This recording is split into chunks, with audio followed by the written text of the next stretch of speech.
So if you follow along, welcome to Corey's Garage. This is my tow rig. I noticed that my brake pads, my pedal was going down a little bit, and I just noticed the pad started squealing a little bit on it. So I haven't done any of that stuff to this truck. I put the engine in. Well, I took it apart, cleaned everything, painted it, put that other engine in and stuff, which is a fresh rebuilt motor and all that. I've got like 2,600 miles on it since I put it together, and have not done brake pads or anything like that. Now the rotors aren't warped or anything like that, but it was time to get some. So I got some of these just CarQuest brake pads from Advance, ceramic pads or whatever. And I've actually already got all the other three wheels done. I got this one, I just gotta do the left front. I know it's a simple task, it's not really a big deal, but it's really one of the reasons I love these 99 through 2006 pickups. They are super easy to work on. And I've actually, on the 2500, I've never put brakes on one. I've had the half tons and I've done those. But yeah, I've never done one. So it is super duper simple to put brake pads on this. And you get to see how beefy these trucks actually are, you know. I mean, there's a reason people use 3/4 tons, you know. The half tons just, I mean, you can get the job done, but after you mess with one of these and feel how good the braking is on it, how good the power is. I know a diesel does better, but I'm strictly dealing with just gas trucks, you know, the 6-liter. Fantastic trucks, man. If you can get one, they're affordable. They're kind of getting hard to find because they were used for what they were meant for, so they're usually all beat up and thrashed, but you can still find some good ones out there. And this is my second one. The first one I had a 5-speed in it, which was a super stout pickup, but I got this one, and I like this one better. It's got the automatic. That's probably the first time you'll ever hear me turn down a stick shift for an automatic. But yeah, so we're gonna go ahead and pull this left wheel off, and I'll show you how to change pads on it and all that. So, but yeah, there's definitely a reason to have a 3/4 ton. I know the new ones, like your new half tons, they got a higher, you know, pulling rating and all that stuff, but we're not really talking about those because one, I don't know a lot about them, and another, I'm not dealing with $70,000-$80,000 truck. It's just not what I'm gonna do. I'm not gonna buy one. So these are what I like to get because I can use it. I'm not worried about having that kind of an investment. I mean, you're looking at 10 grand right here. This is like perfect, you know. And it can be done even cheaper than that. I've gotten to a point in my life where, like, with the engine, it is new. Every sensor is not the cheap ones. I mean, everything has changed.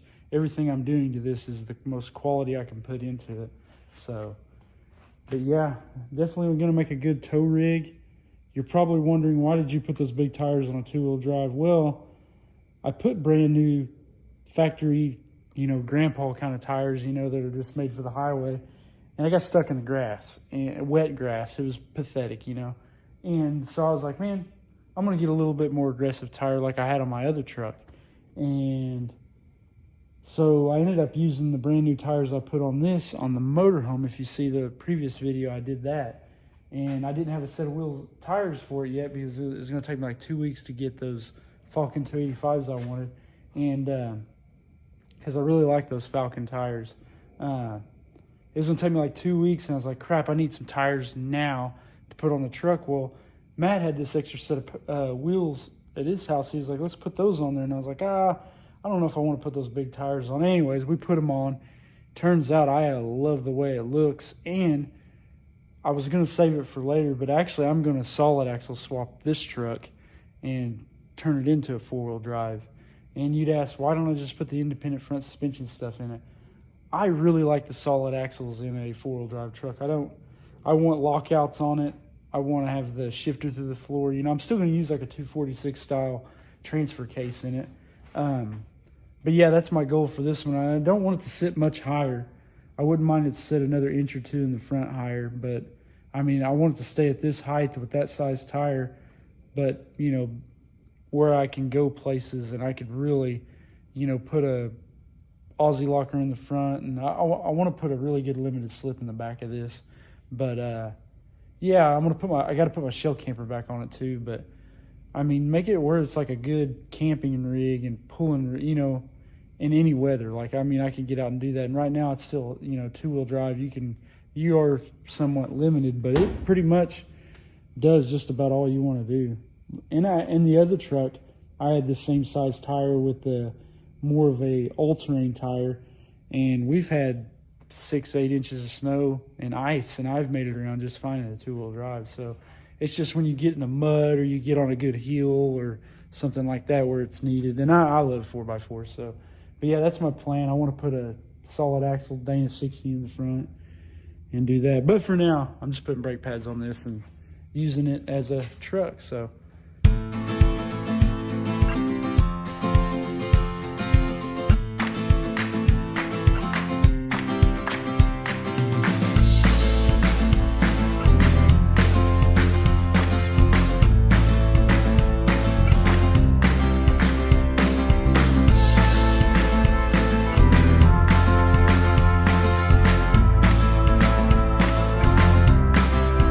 All right, we got the wheel off.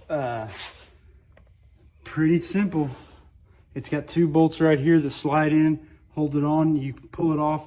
I had a problem with the inside pistons hanging up on these rivets on the brake pad, but you kind of just, let me sit this down here. I just kind of pick it up, sit it up here out of the way, and then pull the old pads out. Got my trusty hammer over here. Yeah, you can say those were a little bit low. They had a little bit of meat left on them, but not much. So throw those to the side and save one of them, unless you have the tool, which I don't. Yeah, those are pretty cracked. So what I'll do, I'll just, you know, use the old C-clamp trick. Where's that at? Right here. You know, clamp that in there and just push, use the C-clamp to push those pistons back in. One thing I would like to add though, and I know a lot of y'all know how to do that, but whenever I do a set of brakes on a car, I take the brake fill lid off because I'm suspicioning somebody added fluid to this. You're not supposed to add any fluid because what happens is the pads wear down. That level on the fluid will drop as those pads wear down because the fluid's got to go somewhere, and those pads aren't thick anymore, so they're not taking up that space. And those pistons and the calipers, they travel further and further as those pads wear down. So what happens is when you take and start pushing those pistons back in, the fluid has to go somewhere. And if you filled it, it's got it. And this one did. Like, I took the lid off, and there's quite a bit of fluid has spilled out of it. So most usually when you see one and they coincide with each other, you'll see the level really low. Well, you also, your pedal will go down further too. So it's like those two kind of work together. So whenever I put pads on something, I just take the little reservoir lid off, and that way that fluid can come back up. And if it's not overfilled like this one was, it'll actually come back up to the right height after you start it and get everything pumped up and everything. Because it'll also go down too as the pads, as the piston pushes out on the pads, if that makes any sense.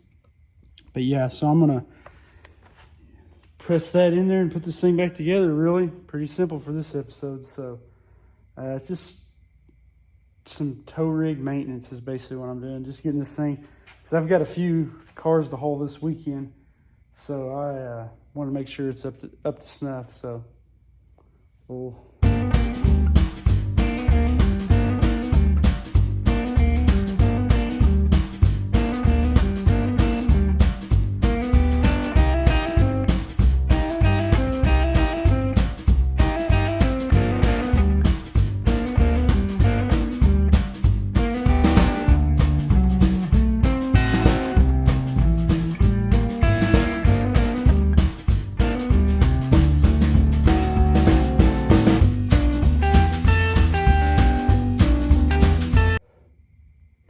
so I got the pads on. They're all back together. I also like to hit, I don't know if you can see or not, that's another good thing about these trucks. They still have grease zerks, so you can grease these parts. And so there's the upper ball joint, the tie rod in, down here the lower ball joint, and then up here on the link for the steering, there's another grease zert right there. So I try to grease this stuff when I can. Yeah, that's not a good spot for that. So I'll hit it with the grease gun. Just do that little bit extra because it's more than likely to be a long time before I've taken this. Well, I don't want to say that, I don't want to jinx myself, but right, I heard it pop. Okay, that one already cleaned it off.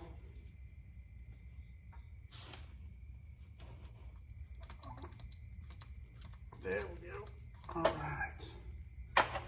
Slide in here and get this one cleaned off, and you can't even see that one. So yeah. Man, I tell you, that light, you cannot ever get that light anywhere where it's useful. And I have to say, this is the best light that I've ever had. It is very, very handy to have. But man, even at that, you still can't ever get them in the right spot. And if they shine somewhere, it's not right where you want it.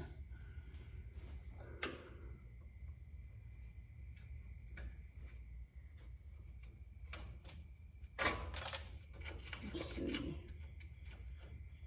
Find that dude here in a minute. There it is. Yeah, sometimes grease and crud will get wadded up in there. And even better, because if they're greasing it, it'll collect dirt and dust and all that kind of stuff. So it's not necessarily a bad thing. Yeah, I can't see nothing in here.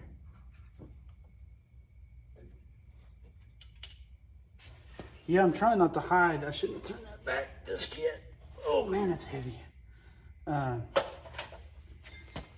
if you see this lower ball joints, I kind of like where it is. I kind of like, I don't know. I think maybe you can see it. But I kind of like where it is. It's easy to get to. There's nothing in the way or anything like that, you know. So let's see if we can get that snap on there. Nope. Didn't want to go. Okay.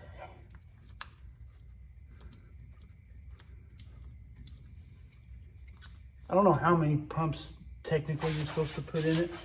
I put enough in it so I hear that like pop noise, and then I just call it good right there. Okay, there's that greaser. So yeah, man, that's all there is to it. Not that bad of a job.